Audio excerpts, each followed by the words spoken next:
बिस्मिल्लाहिर्रहमानिर्रहीम। अस्सलाम वालेकुम। उम्मीद है आप ठीक होंगे, खैरियत से होंगे। तैयब बलोच आपकी खिदमत में फिर से हाजिर है। जी, जैसा कि आपको इल्म है कि सुप्रीम कोर्ट ऑफ पाकिस्तान में सिविलियन के मिलिट्री ट्रायल से मुतल्लिक अपीलें जो हैं वो कॉन्स्टिट्यूशनल बेंच में काफ़ी अरसे से ज़ेर समाअत हैं और आज लतीफ़ खान खोसा ने अपने दलाइल मुकम्मल किए और अब बानी PTI के जो इमरान खान है उनके वकील उज़ैर भंडारी के आर्गूमेंट्स जारी हैं। लेकिन आज की समाअत में बड़ी अहम डेवलपमेंट्स हुई हैं और वो डेवलपमेंट्स ये हैं कि जो है एक तो अपने तहरीक इंसाफ के जो वकला हैं वो आपस में ही लड़ झगड़ रहे हैं।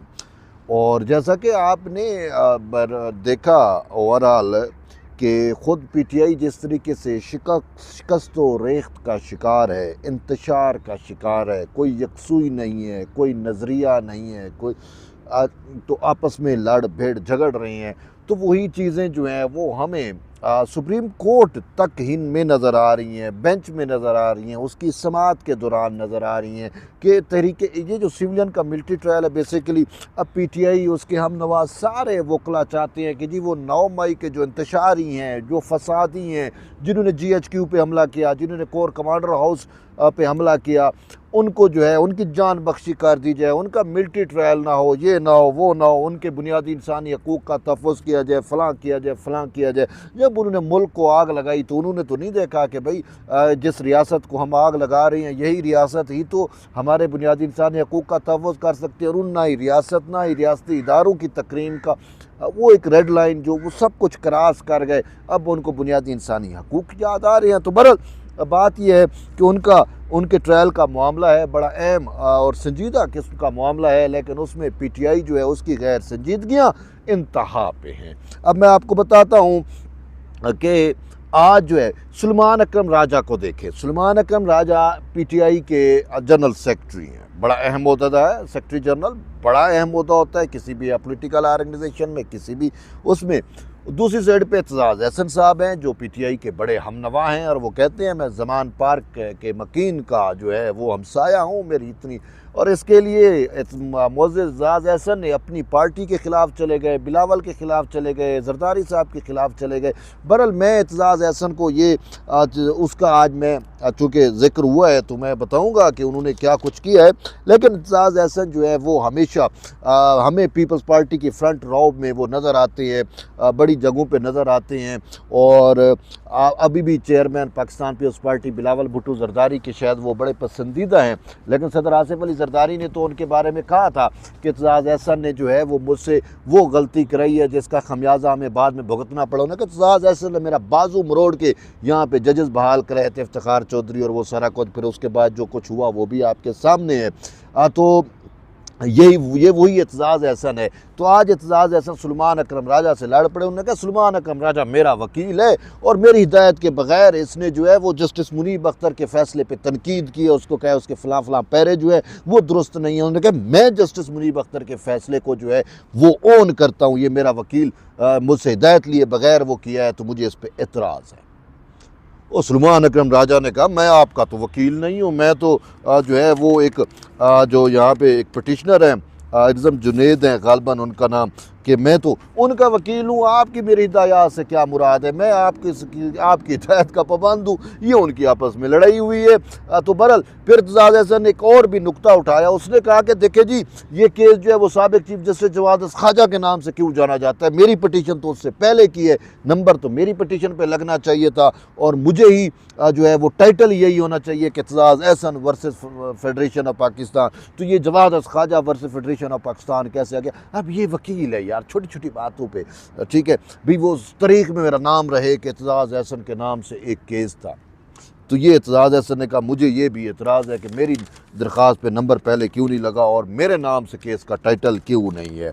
अब मैं आता हूँ एतजाज़ एहसन की उन बातों पे। अब एतजाज़ एहसन के वकील लतीफ़ खोसा दोनों पीपल्स पार्टी के थे हैं, अभी तो लतीफ़ खोसा तो नहीं है। एतजाज़ एहसन कभी कभी जब CEC का सेंट्रल एग्जीक्यूटिव कमेटी का इजलास होता है तो एतजाज़ एहसन बुरंजमान होते हैं पीपल्स पार्टी में। तो अब एतजाज़ एहसन की मैं आपको एक बात बताता हूँ। एतजाज़ एहसन एक अपॉर्चुनिस्ट शख्स है। एतजाज़ एहसन हमेशा पाकिस्तान पीपल्स पार्टी के, सॉरी टू से, चाहे वो चेयरमैन साहब नाराज़ हो, चाहे कोई भी नाराज़ हो, लेकिन हकीकत तो मैंने आपके सामने बयान करनी है। चेयरमैन का मतलब पीपल्स पार्टी के बिलावल भुट्टो जरदारी, बेशक नाराज़ हूँ, लेकिन ये बात मैं आपको हक़ाइक़ पे मबनी बात कर रहा हूँ। ये केस जो है ना, ये FB अली केस इसमें बार बार यूज़ हुआ। FB अली एक ब्रिगेडियर थे, फ़ौज के थे। भुट्टो शहीद के दौर में उन्होंने भुट्टो की हुकूमत का तख्ता उलटने की और वो साजिश की थी, तो उनका मिलिट्री ट्रायल हुआ था। तो ये FB अली के मोहतरम इत्ज़ाज़ अहसन वकील थे, इधर से पीपल्स पार्टी में। अच्छा, इन्होंने जो कैरियर है ना इत्ज़ाज़ अहसन का बतौर वकील, वो शुरू ही पीपल्स पार्टी की मुखालफत से हुआ है। पीपल्स पार्टी की मुखालफत की, खुद चेयरमैन पाकिस्तान पीपल्स पार्टी के जुल्फ़िकार अली भुट्टो शहीद की इसने मुखालफत की, और वो उस फौजी का जो है वकील बन के आ गए। FB अली के वकील थे ये इत्ज़ाज़ अहसन, उनके वकला में शामिल थे। ये तारीख की बात कर रहा हूँ। अच्छा, फिर खैर आया गया हो गया। फिर ये जो है वो असगर खान वाली जो जमात थी उसमें शामिल रहे, पीपल्स पार्टी की भरपूर मुखालफतें करते रहे।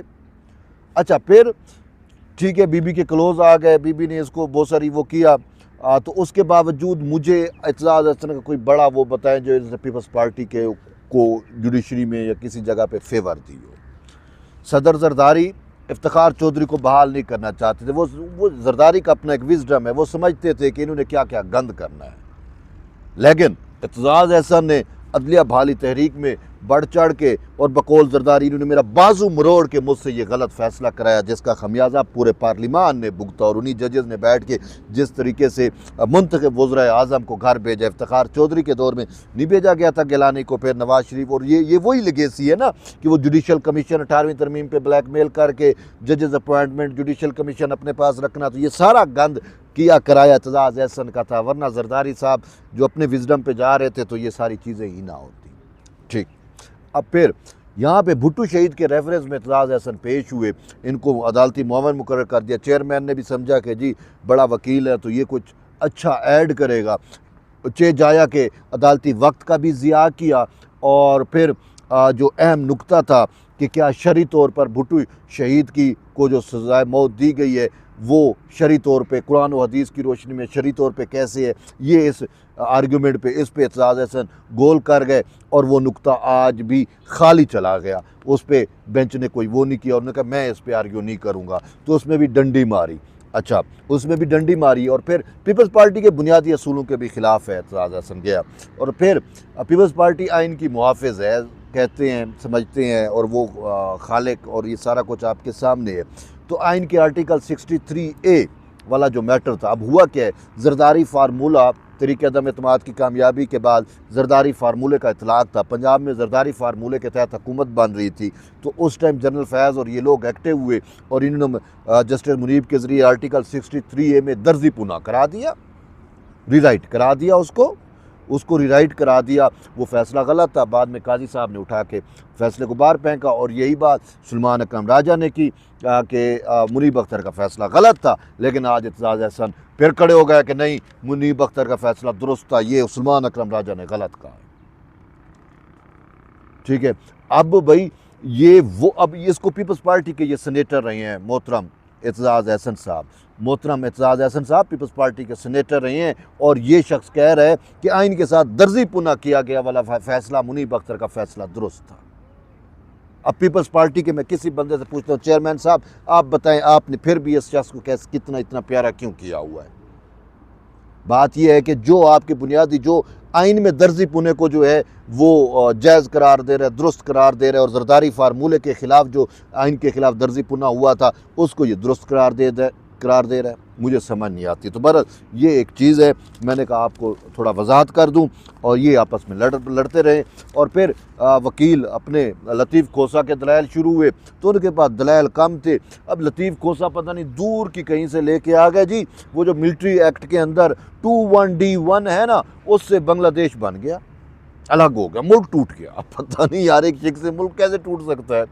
फिर 26वीं तरमीम पे आ गए कि 26वीं तरमीम के वक्त ये हुआ। उन्होंने कहा कि जमाल खान साहब ने बड़ी क्लास ले ली। उन्होंने कहा खोसा साहब आप पार्लियामेंट में हैं? उन्होंने कहा जी। तो आपने 26वीं तरमीम के ख़िलाफ़ वोट डाला है? नहीं डाला। तो क्यों नहीं डाला? जब आप मान नहीं रहे थे, आप वोट डालते, उसके खिलाफ जाते। नहीं नहीं, वो हम बाइकाट पे चले हैं, ये तो कोई बात ना हुई। फिर अमीनुद्दीन खान साहब और बेंच के दीगर जजेस ने कहा कि आप जो है वो वज़ीर कानून रहे, गवर्नर रहे, रुकन कौमी असम्बली रहे, तमाम सियासी ओहदे सरकारी वो जो पार्लियामेंट के वो हैं, वो सारे स्टेटस आपने इंजॉय किए हैं, तो आप 21D1 को निकाल देते। उस टाइम निकाला नहीं है। आप हुकूमत में थे तो आप उस टाइम फैसले कर लेते, उस टाइम भी नहीं किए। अब आपको याद आ गया, उन्होंने कहा जाए 21D1 इतनी गंदी है तो जाके पार्लियामेंट से इसको अमेंड करें, पार्लियामेंट के निकाल दें, हमें कोई एतराज़ नहीं है, उन्हीं नहीं अदालत जो फैसला करेगी हम उसके साथ। अब बेंच ने इनको बस क्या कहें, ये बड़े सीनियर वकील बनते हैं, बस ख़त्म हो गए हैं आज इनकी। सरदार साहब तो वैसे ही जो हैं वो पॉलिटिकल बातें बनाते रहे, करते रहे। अच्छा, वो कहते हैं जी वो आईजी पंजाब जो हैं वो जब बुलवाई जा रहे थे कोर कमांडर, और उसमें जब तो फिर आईजी पुलिस ने क्यों नहीं रोका? मुसर्रत हिलाली ने कहा आप क्या चाहते थे कि फिर लाशें गिरें? आपको लाशें चाहिए थी, पुलिस रोकती, धक्म पेल होता, गोलियां चलती, कुछ हो जाता, तो फिर आपको लाशें चाहिए थी। नहीं हम तो ये बहरहाल। अच्छा, फिर एक नया सवाल उठ गया इसमें कि इस जो बेंच है इसका जुरिस्डिक्शन है नहीं है, रिव्यू कर सकता है नहीं कर सकता, एरर। पर अमीनुद्दीन खान ने कहा हम इस पर भी कोई फ़ैसला देंगे। तो यूँ ये मिलिट्री ट्रायल का जो मामला है वो चल रहा है, और उज़ैर भंडारी जो इमरान खान के वकील हैं वो कहते हैं आर्टिकल 245 के तहत सिविलियन का मिलिट्री ट्रायल नहीं हो सकता। तो बहरहाल इस पर अभी फ़ैसला होना है, देखेंगे किस तरीके से मामला चलते हैं। लेकिन ये अहम डेवलपमेंट्स थी, मैंने कहा आपको आगाह करूँ। एट द एंड है कि जुड़े रहिए, तैयब लुत्फ़, मिलते हैं नई वीडियो, तब तक ले इजाज़त दें, अल्लाह हाफ़िज़।